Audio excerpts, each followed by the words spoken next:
আসসালামু আলাইকুম, কেমন আছেন প্রিয় শিক্ষার্থীরা?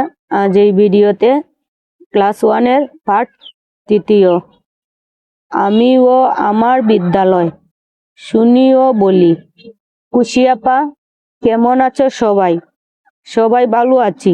খুশি আপা, বিদ্যালয় কেমন লাগছে তোমাদের?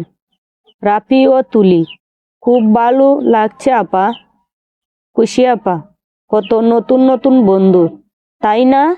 অনেক ভালো লাগবে। তোমার নাম কি? তপু। আমার নাম তপু। খুশি আপা, তোমার নাম বলো। তুলি। আপা, আমার নাম তুলি। খুশি আপা, এবার তোমরা একজন একজন করে নিজের নাম বলো। সহপাঠীদের সাথে পরিচিত হই। নিজের নাম বলি। নাম জানতে চাই।